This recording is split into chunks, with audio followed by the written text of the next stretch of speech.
two women in the 70s to get a green card, so I helped out.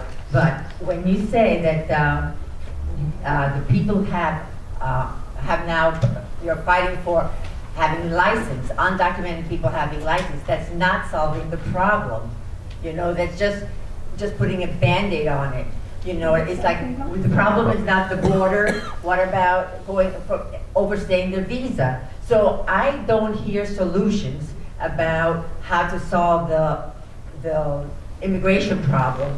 And what about all the numbers of everybody's using the same social security number? So you know there are a lot of issues that can be dealt with, and that's not being brought up. And I have sympathy for the illegal or the undocumented. So, but at the same time, I'm not hearing solutions. Yeah, well, I don't know that we have any solutions tonight. That would be a different topic. I would like to hear that. Yeah, well, I'd like to point out something that's at the foot, the only commentary, I tried to keep it pretty neutral, factual, the commentary at the bottom of the yellow sheet from Elie Wiesel, who said, "You who are so-called illegal aliens must know that no human being is illegal. Once you label a people illegal, that's exactly what the Nazis did to Jews. You don't label a people illegal. They've committed an illegal act. They're immigrants who crossed without papers. They're living in this country without permission, but they're not an illegal people." Amen. And as far as driver's licenses, the first state to issue driver's licenses in some form to people who were here without authorization was the very conservative state, Republican state, Utah, because they're also very practical. And they said people are going to drive anyway, and if they don't have a license, we can't identify them if there's a crash. They can't buy insurance. They're not going to be following the laws. Give them a license, and then they'll come out of the shadows, and they'll drive like other people, and they'll be subject to regulation and have insurance like other people.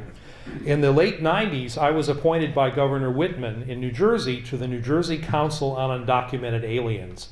And we concluded, other than the guy whose wife had been injured in a crash where the driver was an unauthorized Mexican, I think, who had put a bug in the ear of a state senator to get this council made. I walked in, I thought I'd have a bunch of enemies. Everybody there, including a Catholic bishop and a woman from the Gaming Commission, they were all like, well, the only problem is that people are undocumented. Give them documents. They'll come out of the shadows, they'll pay all the taxes, we'll know who's here, we'll know what's going on, and they can live a life, a fuller life, and contribute to the society they're already part of. They go to churches, they pay taxes, they go to school PTA meetings and everything. Their kids are often stars in school, but whatever, they're part of the community. There's a judge in New Jersey, I won't say his name, but he's been there for years. He let our youngest son play with his gavel when I took the kid to court. I used to take the kids to courts, to jails all over the place. And he said once, I think we should have very strict border controls. We should be careful who we let in, but once people come in and they've been here for a while, he said, we owe them something. And that is, I think, something that's lost here. That not here, but I mean in the nationwide debate, that people are part of our community, they're part of our society. It doesn't matter one whit what the papers say. If you're brought over here as a young kid and you grow up loving roller skates, or rollerblades, sorry, that dates me, and peanut butter and whatever the TV shows and music things are that kids like now, TV, that dates me too, I guess. They're part of they're part of our society, and that's not who we say we are through our religion and our culture and our ethics. You don't uproot people and throw them out when they're living here and they're part of society. So, but how will you get there, I can't tell you.